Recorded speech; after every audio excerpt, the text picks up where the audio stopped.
Okay, welcome year 8. So, this might be one of the first lessons you do on your during lockdown, as it's only just started. But obviously we've got to continue. Okay, so just like any other normal lesson, you need to make sure you've got some equipment. So it might be a pen or paper or something to record your answers. I'd advise a pen and paper because you might want to make notes at any point. A couple of pens, one blue or black, one green, just like you have in school. Okay, so what I'd like you to do is just spend the next 6 minutes trying to answer these 4 questions. Okay, so number 1, it's a describe question, so you're going to have to say a little bit more. I'm not looking for 1 or 2 word answers there. I'm looking for some minimum 3, 4, 5 sentences there. Then number 2, just a quick answer. Number 3, a quick answer. And again, number 4, a bit more of an explanation needed there. Okay, so you're going to have to spend some time thinking about it. So if you give yourself 6 minutes, so I'd advise you to press pause on this video, time yourself 6 minutes, try to answer the questions with as much detail as possible, and then come back and we'll go through the answers. Okay, great. So hopefully you've given it a really good go there. Now make sure you get a green pen so you can correct your answers, tick it if you've got it right, add in a little bit more detail. So for instance, if you've done 1 sentence to describe the Atlantic slave trade, yes, it might be a correct sentence, but you can always write more. So if you see something or hear something that is adding to your information, please add it in, because then when you see the green on your work, or whenever you try to revise your work and you see the green, you know anything in green there is something you don't know off the top of your head and you need to go over. Okay, so I'd advise you in all of your work, whenever you see anything green, make a note of it, and that's when you need to actually start making sure you have or build some time in to revise it. Okay, so here are the answers. So I want to talk about the first one in a second. I'm going to have a little bit of a drawing of the actual answer. So what goods were produced by plantations in the Americas? That's cotton, tobacco, and sugar. What made Atlantic slavery more brutal? Racialization. So this is the fact that white people involved in slavery started to view black people or the black people in slavery as inferior to them. You could argue that they had to do it because they were really religious at the time, so they had to create another argument as to why slavery was, in their view, okay. And then who was the most influential abolitionist? That's up to you. You could have said Equiano, you could have said Wilberforce. If you started talking about Toussaint Louverture, yes, he had a massive influence on abolition, but I wouldn't call him an abolitionist himself because he didn't try to campaign in Britain to end it, but he definitely had an impact. So you could talk about Wilberforce and voting, although you could talk about the fact that his votes kept failing and failing and failing. Well, something needs to be done. And then you could talk about Equiano. He was educating the public, he was writing books, he was going out on making speeches. So you could talk about that actually helping influence people, which might have then led to the voting, the actual success of the vote in Parliament, which then ended the Atlantic slave trade or Britain's involvement in the Atlantic slave trade in 1807. Now, this lesson, what we're going to do is we're going to be looking at slave narratives to understand American slavery. At the top there, your title, because American slavery continues. Even slavery in the Americas, so in places that Britain controls, they've abolished the slave trade, but they haven't abolished slavery. They don't do that until 1830s. Okay, so you've still got there good 20-something years where Britain is involved in slavery, but not the slave trade.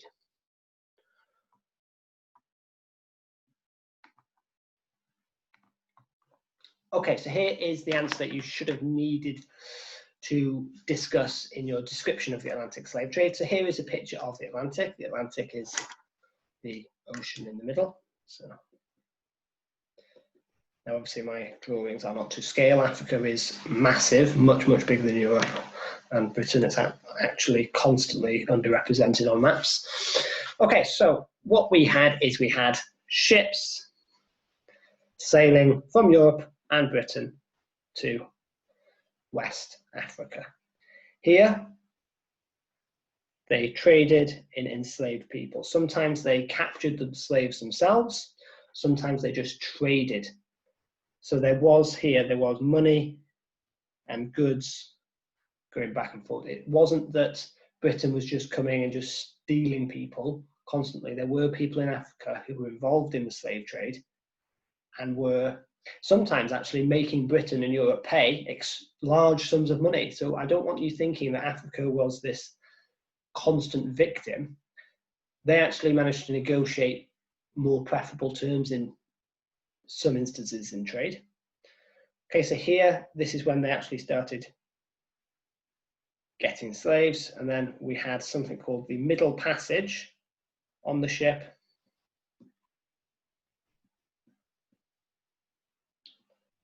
To bring enslaved people over. So enslaved people, these are the people who have actually been turned into slaves, but they're not just slaves, they're humans as well. So in total, you had 12 to 15 million people. And on this, you had 2 million dying from disease. Awful conditions on this boat. People were really, really cramped in. I'm drawing lines there. So it was really, really crowded. It was hot. It was stinky. You couldn't barely get any air to breathe. So diseases spread.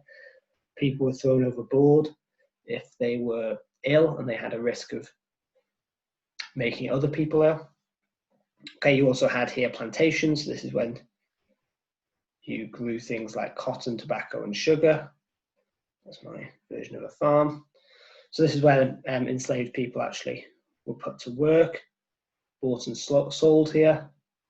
And then those same ships that carried the slaves then loaded up on cotton, tobacco, draw a pipe there, and sugar, so those are sugar cubes. So they brought these all the way back to Britain and Europe and sold them for a profit. So that was the Atlantic slave trade. So that's what you need to include in all of your answer. Now, what we're going to do today is we are going to look, or we're going to focus on the Americas, because slavery is happening here. Now, we just looked at abolition, and the slave trade, or Britain's involvement in the slave trade, is abolished in 1807. Now, this doesn't mean slavery stops. Slavery still continues in British colonies here, but this bit here, this trade of slaves stops. But we're now going to focus on North America in a lot more detail, and we're going to have a look at a few slave narratives. So what I mean by that is you might have heard a narrative in English. A narrative is often a story, okay? It's narrated and someone's telling a story. So this is what we are going to look at now. So this is written by a man called Frederick Douglass in 1845, and it's called The Narrative of the Life of Frederick Douglass. So this was a former slave. Okay, so he experienced, my whiteboard pen's falling on the floor, so that's perfect. So they experienced slavery. Okay, so what we call that is we call that a first-hand account. First-hand because he was there first, he lived it himself. And account is knowing what happened. If you tell someone about something, you're giving them an account. So I have had two masters. The I is him, Frederick Douglass. Two S's, because it's important. So I have had two masters. My first master's name was Anthony. I do not remember his first name. He was generally called Captain Anthony. Okay, so he's calling him by his last name. So you can say there's an element of respect or forced respect. You can link it to school, really. You wouldn't call me by my first name, you call me by my second name, or Mr. Halpin, because you're showing me that level of respect. Some of you may be doing it because you really respect me. Other people may feel that's just the rules. Well, it was similar to this. Now, I'm not saying slavery and school are the same, very different. He was generally called Captain Ante, a title is what you call someone, so it might be like Mr., Mrs., or in this case, Captain, which I presume he acquired by sailing a craft on the Chesapeake Bay. So this is an area in America. Okay, so I think, it's a similar word to I assume. So you've got assume there. So I assume you're thinking about something, you presume you're also thinking about it as well. He acquired, he gained, he got by sailing a craft on the Chesapeake River. So he got this title by sailing this boat. Craft and boat are similar, mean the same. You might have heard of aircraft, seacraft. A seacraft is a boat, an aircraft is an aeroplane. So craft. He was not considered a rich slaveholder. He owned he owned 2 or 3 farms and about 30 slaves. So he's only 30 slaves, but he's not considered rich. That's important, and we're going to talk about that in a second. So that means that we know there were rich slaveholders, we know there were, so there must be people owning more than 30 slaves. There must be massive plantations. Remember, a plantation is where slaves worked. It's kind of like a massive farm. So his farms and slaves were under the care of an overseer. Now, overseer is someone who looks after things. And the way I look at it is oversee. You can see that word, oversee. He sees what's going on. He's looking over it. So he's the person in charge. So the overseer's name was Plummer. Mr. Plummer was a miserable drunkard. So miserable, unhappy, nasty, drunkard, someone who gets drunk a lot. A profane swearer. So profane, this is a profane swearer, someone who's swearing a lot. So a prolific swearer. So the word profane and prolific mean the same thing. So it's someone, and you can also say it's linked to professional, prof. So someone who is very good at it, or does it very much, does it a lot, an extreme thing of something, a profane swearer. So if you're a profane shouter, you're constantly shouting. And a savage monster. So savage, not human.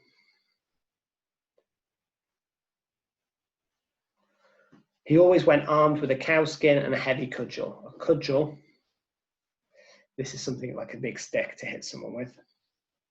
A cowskin, this is what someone would have drank out of, because they didn't have plastic bottles like we have now. I've known him to cut and slash the women's heads so horribly. So he's there cutting and slashing with a knife of some form. That even master would be enraged at his cruelty. So he calls Anthony master, and even he is angry at Plummer. So therefore, Plummer didn't get to do what he wanted, did he? So Plummer wasn't in control, and would threaten to whip him if he did not mind himself. So even Plummer was underneath or beneath or below the master in the plantation hierarchy. So you might have heard the word hierarchy when you're talking about the feudal system. So it's sort of an order of power.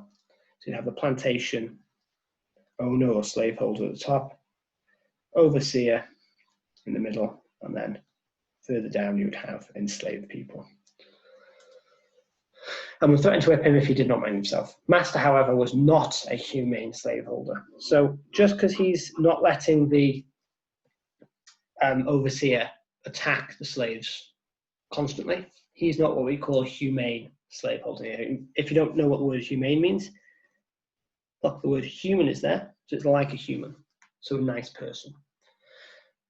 So they're saying that just because of this happens, the master is still, or can still be, a nasty person. Okay, now, what I need us to do, what I need us to do is, in a second, what we're going to do is we're going to answer a few questions based on this, okay? So we're going to be answering questions like, this, okay? What does it say? And you're going to use a quote. How do they tell us? You're going to use a quote. Why do they tell us this way? Why do they tell us this way? And how does this fit to our wide knowledge? So what you're going to do in a second is I've discussed that source with you, and I'm going to answer these questions for that source. You are then going to have a different source with the same set of questions. You're going to do it in the exact same way. So make sure you're paying attention, because the way I do this is going to be the exact same way you've done yours. You need to do yours. Okay? So first off, what does it say? And I'm going to use a quote. Well, I'm going to talk about it. It talks about treatment, doesn't it, of slaves. Well, what was it like? What was the treatment of slaves? Treatment of slaves was, well, pretty awful if you've got someone running around attacking people. But then I need to use a quote. A quote is part of the source. Think of it like your evidence. So treatment of slaves was awful. So you put a comma and then you do your quotation marks and you pick one. So what could you pick out here? Well, what shows that he was awful? I'd say it's that bit about being attacking. So I'd say it was, I have known him to cut and slash the women's heads so horribly. That's quite long. So I might go, cut and slash the women's heads. That's a shorter quote, it means the same thing. So, him to cut and slash the women's heads. Okay, now all it's asking you to do is what's it saying, use a quote. But that's not all it says, is it? It says a lot more. Now, this isn't just saying what does it say, because nowhere does it say treatment of slaves is awful, so we have to think about it. So what's it saying potentially about who's in charge of the plantation? Well, we know there's the master, we know there's this man called the overseer, we know the slaves. Who's in charge really? Well, it's the master, and then you've got an overseer. So there's a form of hierarchy, isn't there? So you could say slave plantations were, if it's in a hierarchy, it's a hierarchical. So we're hierarchical. You've got to remember that R there. It's really tricky, that one. So a quote for that. Pick out a quote that shows he was hierarchical. What quote could you pick out here that says that?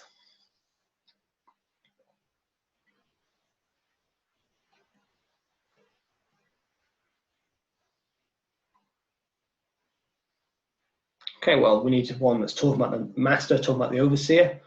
So you could have something that talks about the overseer. Where is it says? It says something like the care of an overseer. There you go. His farms and slaves were under the care of an overseer. Okay, so I'm going to put here care of an overseer. So you've got the fact that this overseer is there means that the master isn't doing everything. Okay, now could we mention here, what else do you think was important in that narrative that we've read? What else was important? Well, it wasn't just the slaves being attacked, was it? Who else was attacked? Yeah, it was the overseer, wasn't it? So you could mention master being in full control.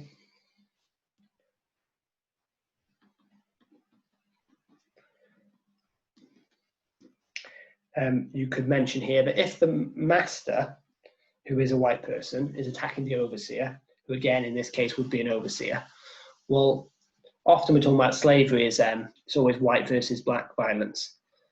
Well, in this case, it's just a very violent time. You've got a white person attacking a white person, so you could talk about that. Master was in full control.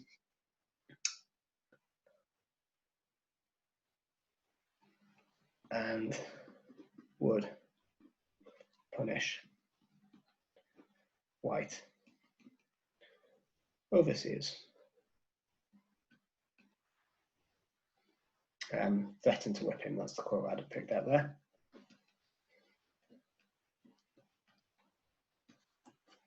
Okay, you can also talk about the fact that plantations were large in size or varied in size. You had rich and small ones.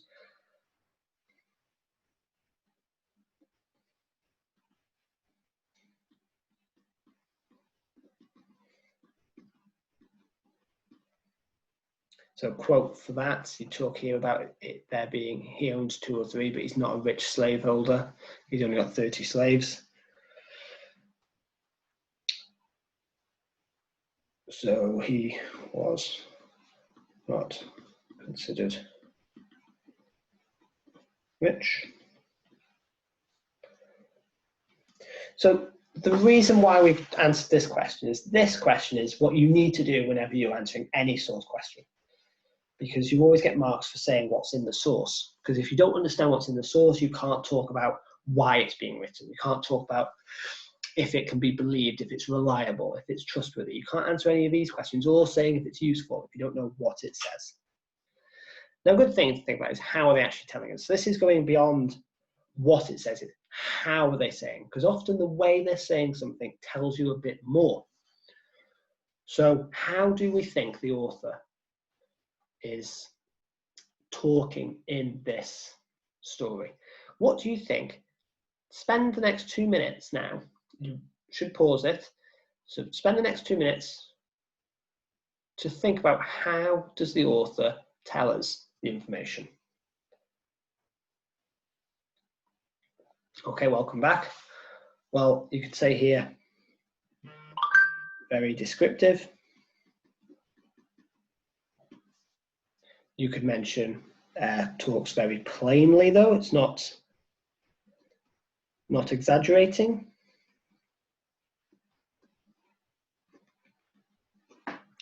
You could say using a very personal story. Lots of eyes. Okay. Now, what I'd like you to do is I would like you now to try and find out a quote from here that tells you those 3 things. So very descriptive, very personal, very plain. What's a quote there that will help us here? This might be a little, yeah, there you go, better. So what's a quote from this bit up here that will tell us or be evidence for it being descriptive, it being plain, not exaggerated, it being very personal? What would you say? Give yourself 3 minutes, so a minute for each one. So pause it, come back when you've got an answer. Okay, well, welcome back. So what have you got for descriptive? But something that's giving you a little bit more information. It's that word we were talking about a lot. So here you've got miserable, profane, heavy cudgel, head so horribly, enraged. These are all descriptive words, aren't they? So you could have used profane swearer.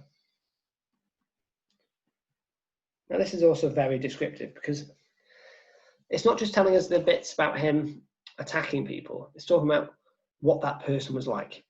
So it's very descriptive. Well, why do you think he's doing this? That's going to be the next question. Why do you think he's doing this? Well, are you going to believe him if he knows literally everything about it? He knows what this overseer was like. He knows what he ate in the morning. He knows that he drank a lot. He knows that he didn't just swear a little bit, he swore loads. He was a profane swearer. So all of this, he's always carrying counseling. He's got a heavy cudgel. It's adding knowledge. It's saying, well, this person really knows. It's going to make you believe him. So he's very plain. He's not exaggerating.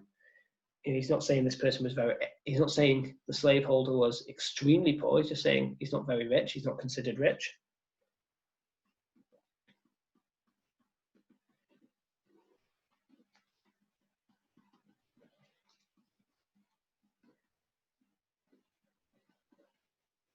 Okay, so this is important because often if people are exaggerating, they might start to lie. Okay, it's very personal, isn't it? A quote that could pick that is, I have had 2 masters.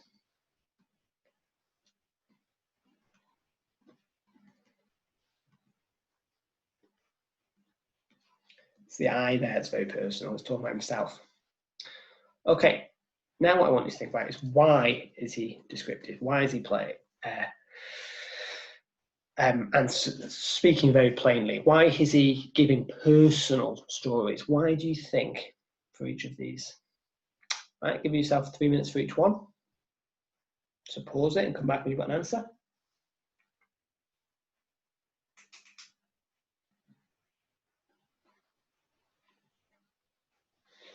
Okay, well, welcome back. Well, why? We touched on it briefly. If he's very descriptive, he clearly knows what it's about. He clearly lived it. Therefore,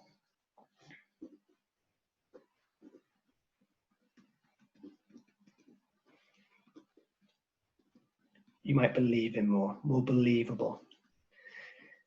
You're going to trust him.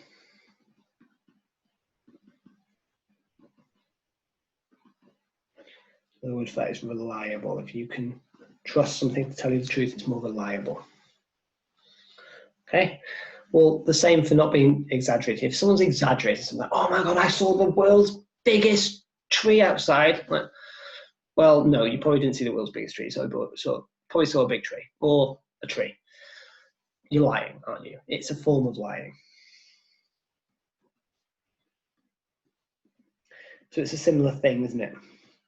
It's not exaggerating, you're being more believable. Very personal. Well, again, it's going to be believable. If you think, wow, this person really did live there, he's telling me all these different pieces of information, you're going to believe him, aren't you? You are. Okay, now, this is the next bit. This is the bit that we're going to be using subject knowledge. How does it fit in with your wider subject knowledge? Okay, so just spend the next couple of minutes. I'll give you this one here for this. How does it fit in with your wider subject knowledge? What do you think?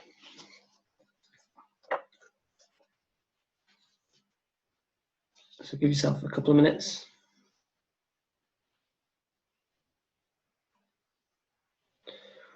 Okay, well, we know slavery was horrific, don't we? We know slavery was horrific. We could talk about the punishments, talk about 2 million dying of disease on the Middle Passage.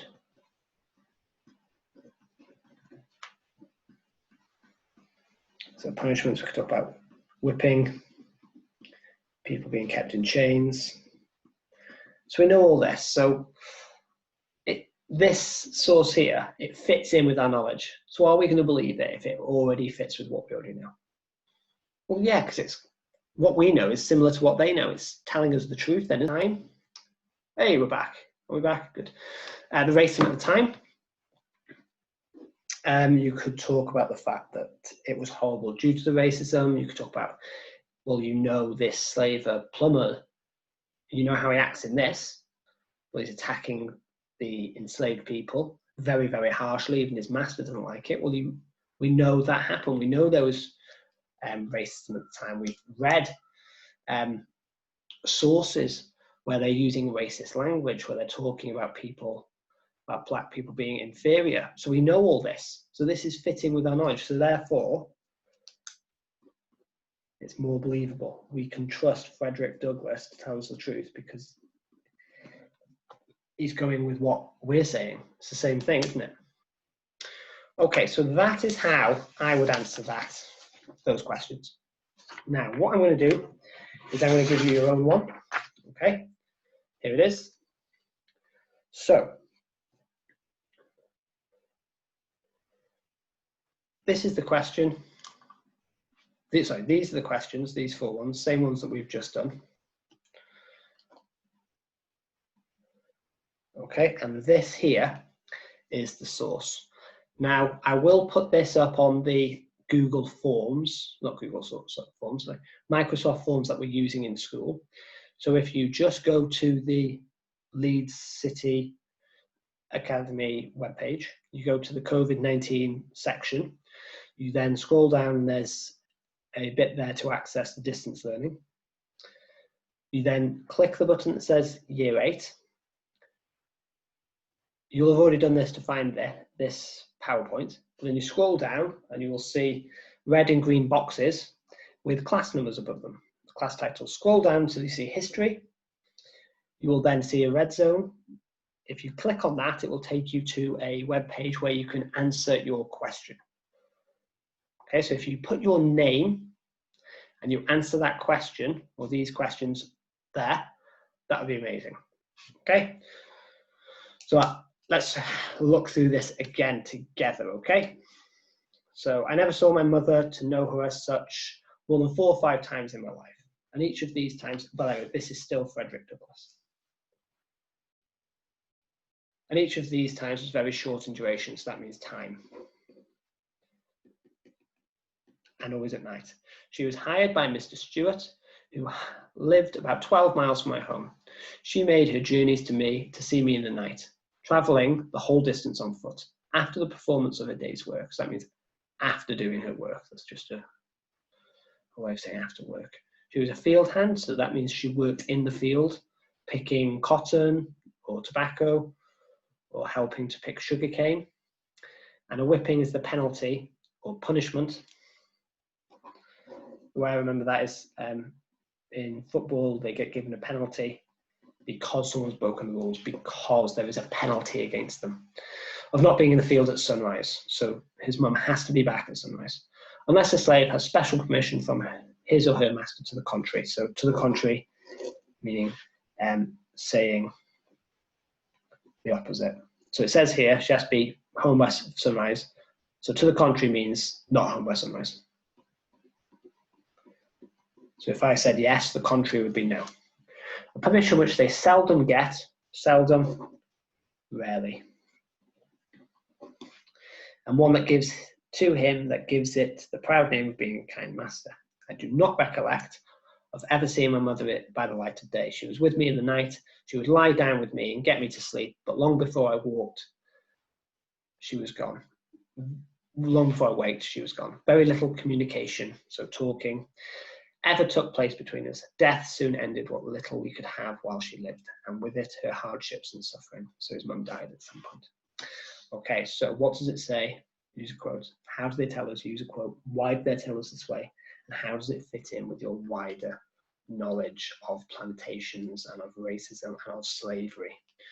Okay, so go to that sheet that I've said. I'll leave this here so you can pause it on this. So go to that document I said, answer the question. I have this picture there for you. Then that then sends it to me. If you'd rather write it and have it, and you can upload it there as well. Make sure your name's on it though. Okay. Good luck.